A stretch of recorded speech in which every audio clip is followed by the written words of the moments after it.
from John Stern, who says, Josh Allen throwing interceptions to the Jets. And we see Oprah, you get one, you get one, and you get one, and you get one. He was very specific. He gave them all to my boy Jay. Yeah, one person. 250,000 that day. Is that right?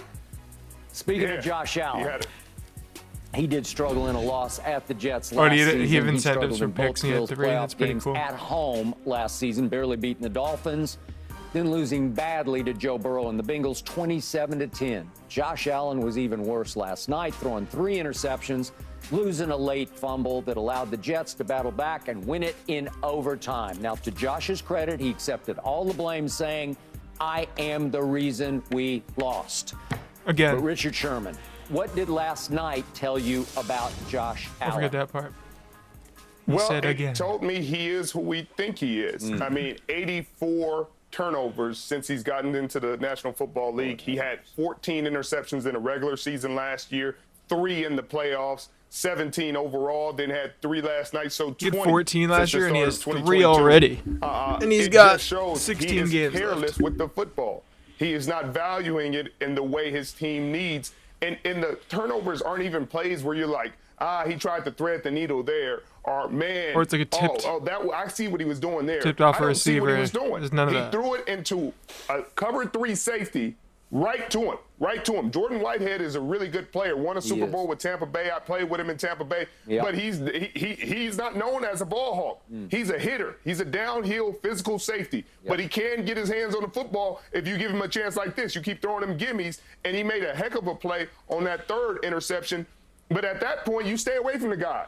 If you're Josh Allen, you see a guy has 2 interceptions on a day, that's probably not the guy to mess with today. It's his day. He having one of them kind of days. You stay away from him. But Josh Allen is trying to do too much. He believes in himself more than reality is believing in him. He's not living in reality right now and saying, hey, these are my limitations. Just right here, this first interception. He's a big man. He's a physical man. You run, drop your shoulder like you always do. You get the first down. You don't force it into double coverage like that. Unless you have a 6'5", 6. If you got Megatron, you throw it up there. But if you're not throwing it to Megatron, Randy Moss, or somebody like that, you got to make a different decision.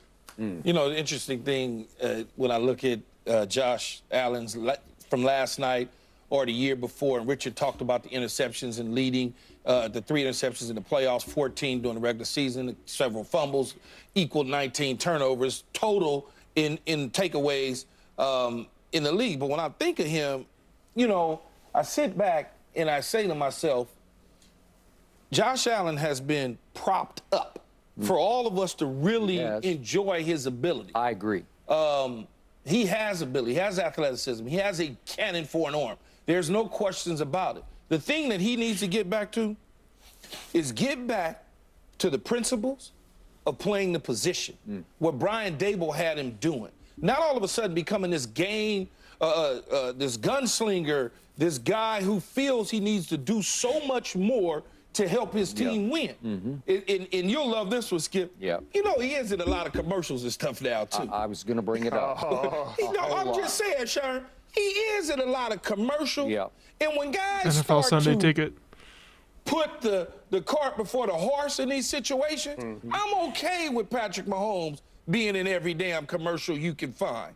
I'm okay with prime time being in every commercial 50 times every single day, running over and over and over. But when you are trying to arrive to get to some place, I don't want to look up and see your mug every other day, every other day. Every other commercial. Every other commercial. You got a lot of football stuff that you need to fix. You see what I'm saying? You don't need to. You don't need to grab everything that's given to you right now.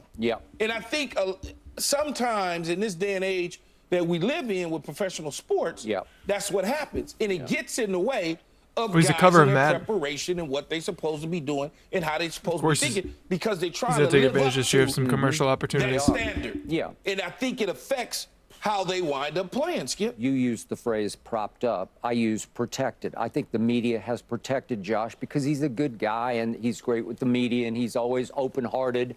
I take all the blame. He says all the right things. He doesn't do the right things on the football field. Take all the blame. What you gonna say? Okay, well, 4 turnovers, right? It was horrendous, and 3 of them were in the second half when you should have pulled away in this game. That B Smart stuff is crazy. In I fact, still can't believe that. I'm not sure I've ever seen a quarterback blow a game that was more winnable than that game was last night, because at halftime it's silver platter.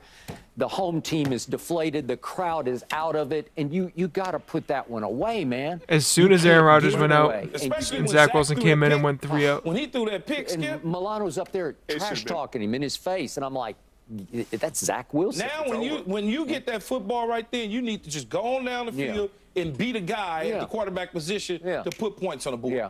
Go, Richard. But I mean, it's not even just Josh Allen, because Josh Allen played horrible. But to put the ball in his hands when you're up 13-3 and not run the football, make them stop you, make them get off the field, make them waste some of that clock. See, this is why Dak wasn't throwing the ball the other day when they were up 16-0. Let's pad Josh's stats and make sure that he's propped up. Like this is exactly right. He looks good. Make sure he makes all the highlight plays. Like if Dak was up 16-0 and then he comes in and throws 3 picks, it's hard to look at. Like it's not going to be 40-0.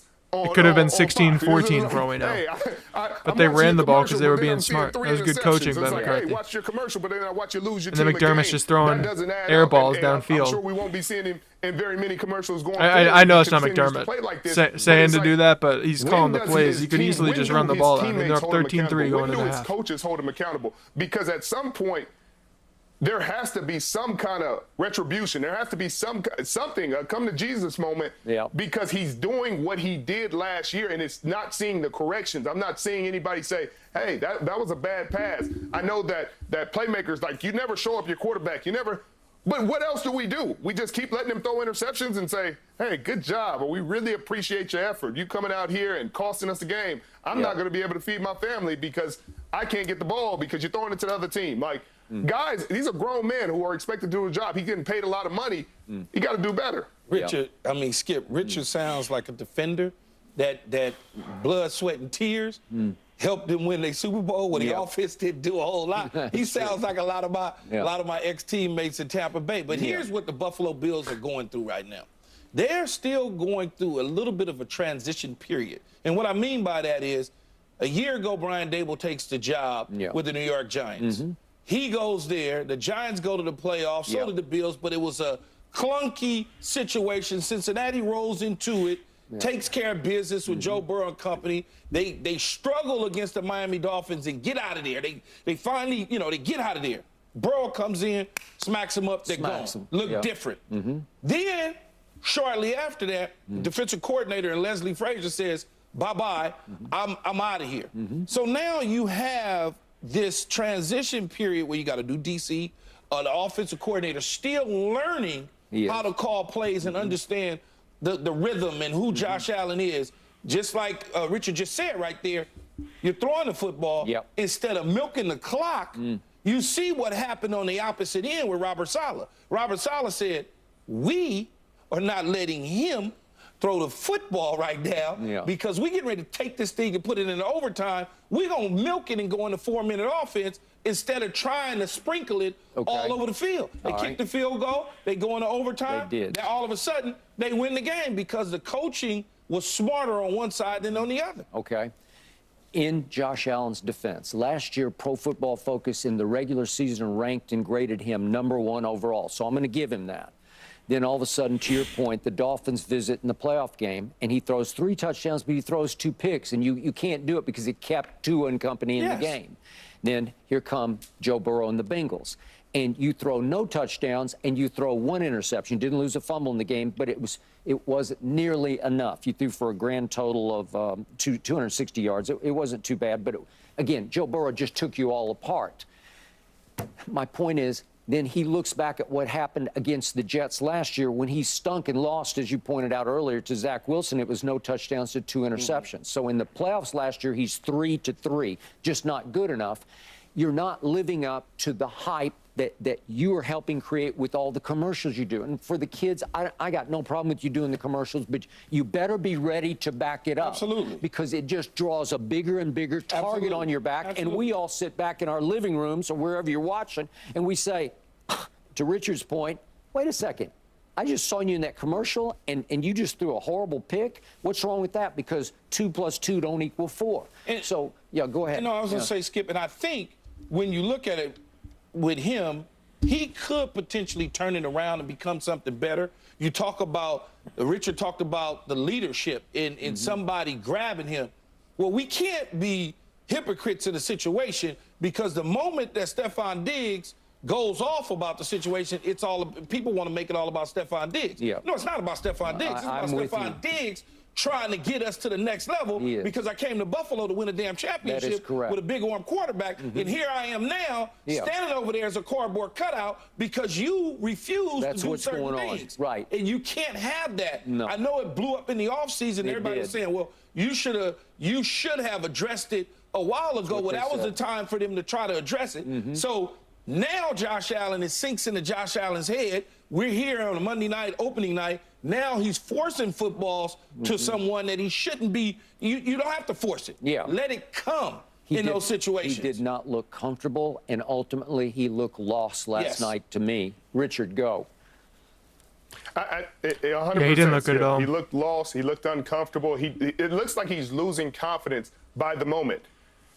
You take it back all the way to that playoff game against Pat Mahomes, where they went to OT and it was back and forth, and everybody was like, if Josh Allen would have got the ball one more time, they would have won, and they changed the overtime rules and all that. Since that moment, it's like he thought that was his Super Bowl and he had won, or maybe he lost, and he's just been shell-shocked ever since. He hasn't been the same player. He hasn't been the same productive player. And you can say he still has Stefon Diggs. You can say he needs more weapons, but they got Kincaid. They got all these pieces that were supposed to do all these incredible things, but he's not getting them the ball. He's Kincaid's not even doing what Skip he's done well in the past, which is running the football. He used to be a huge threat. You used to have to spy him, have to put a spy, have to have somebody watch him. He's not running enough now. He's going to throw ridiculous passes now instead of just running for a first down and punishing you and taking what the defense gives you. So again, it's to what Keyshawn said. He has to get back to the fundamentals, the basics of playing quarterback. You have to take what the defense gives you. If it's taken away, what's your other read? Go through your progressions. He's not going through his progressions. He's locking in on the biggest play and saying, home run. I got to hit a home run. And he's striking out. Keyshawn, it's ironic. We always talk on the show about black quarterbacks. Are they more of a runner or a thrower? And all of a sudden, here is a big white quarterback at 6'5". I think he's 240-ish. A lot of athletic ability. A lot of athletic ability. And he's got an identity crisis because he's not sure what he is. And the problem is you drop back to throw, and all of a sudden you're thinking, I see some green over there. Maybe I should go. Here's what I would say about him as a quarterback, though. You don't ever want to take one of his greatest strengths away from him. No. What you want to do is you want to teach him how to do certain things to protect himself. Yeah. It's okay, again, it's okay to, if there's a lane and it's open, it's okay if the receivers are covered to take that lane. Yeah. But when I get close to a different color jersey, slide your ass on the ground, man. Don't try to run somebody over, jump over them. Don't do all that. And a lot of times the instincts take over, but you got to be smarter. You look at Shedeur Sanders from Colorado, for instance. When he needs to scramble and he takes off, he's a young quarterback. What does he do? He slides. You look at Caleb Williams, USC. A lot of dynamic playmaking ability with his legs, escaping the pocket. When he needs to, he goes out of bounds. Josh Allen is treating the defenders like a pair of hurdles. Well, they're not as big as Josh Allen. It has nothing to do with size. It has something to do with the mindset. Okay. What's your mindset? That was Michael Vick. Yeah. That going out of bounds. All right. Okay. Now let's go to the highest level. Lamar Jackson. Yes. To me, he figured it out. Yeah. He is the ultimate